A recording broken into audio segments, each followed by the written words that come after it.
नमस्कार, मी पंजाब डक. आज आहे 15 मे 2025 आणि मी आहे केदारनाथ या ठिकाणी.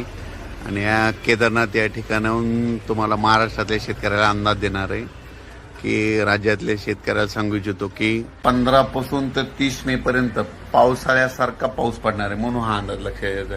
कारण की राज्यातल्या सर्व शेतकऱ्याला सांगू इच्छितो की काय झालं की हे पाऊस म्हणजे पूर्व विदर्भ, पश्चिम विदर्भ, दक्षिण महाराष्ट्र, उत्तर महाराष्ट्र, कोकणपट्टी, खानदेश, मराठवाडा सगळीकडेच पडणार आहे.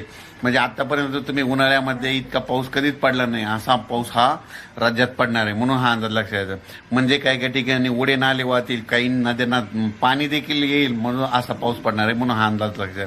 म्हणजे 15 मे पासून ते 30 मे पर्यंत शेतकऱ्यांना माझी विनंती, तुम्ही काय करा, तुमची शेतीची कामे करून घ्या. कांदा असेल तर काढून घ्या, पाऊस उघडण्याची वाट पाहू नका.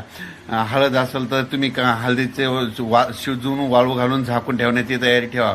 त्याच्यानंतर ज्यांचा मूग चालू आहे, भुईमूग चालू आहे, बरेच शेतकऱ्याचे फोन येईल की भुईमूग काढायला थांबवतं. मी म्हणलं तुम्ही काढून घ्या, कारण की पाऊस काय उघडणार नाही. आणि याच्यामध्येच काय होणार आहे, हा पाऊस काय होणार आहे 30 मे पर्यंत असा चालू राहणार आहे. दररोज दोन दिवस एक भागात मुक्काम करत. आणि 30 मे नंतर काय होईल, परत मान्सूनचा पाऊस येईल, 1 जून लगेच मान्सून याच्यामध्ये इन्व्हॉल्व्ह होऊन जाईल.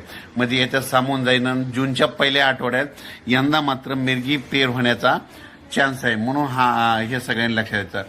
आणि राज्यातल्या शेतकऱ्याला सांगू इच्छितो की म्हणजे यावर्षी 15 मे ते 30 मे दरम्यान मान्सून पूर्व पाऊस चांगला कोसळणार आहे, म्हणून हा अंदाज लक्षात द्यायचा. सांगायचं झालं तर हा पाऊस बीड जिल्ह्यात खूप पडणार आहे. बीड जिल्ह्यातल्या शेतकऱ्यासाठी आनंदाची बातमी.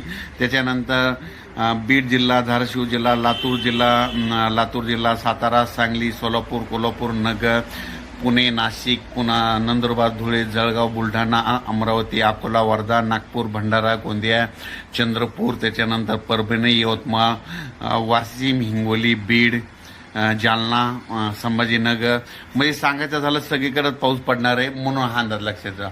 त्याच्यानंतर बीड जिल्ह्यासाठी आनंदाची बातमी. म्हणजे समजा तुम्हाला उदाहरण द्या, एखाद्या गावाचं नाव सांगतो. समजा एखादं बीड धरा. जर बीड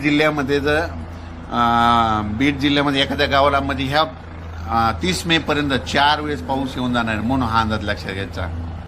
ऊसवाल्या शेतकऱ्यासाठी आनंदाची बातमी. तुमच्या ऊसाला या 30 मे पर्यंत तुमच्या ऊसामध्ये 4 वेळेस पाणी साचल सऱ्यामध्ये, म्हणजे 4 वेळेस तुमच्या ऊसाच्या सऱ्यामध्ये पाणी साचल, म्हणून तुमच्यासाठी आनंदाची बातमी. ज्यांचा म्हणजे खास करून ज्यांचा ऊस असेल तर तेव्हा सांगतो की तुम्ही नांगरून खतं देऊन घ्या, कारण की पावसाळ्यासारखा पाऊस पडणार आहे, म्हणून हा अंदाज लक्षात घ्यायचा. अचानक वातावरण बदल झाला तर लगेच एक विषय दिला जाईल. धन्यवाद.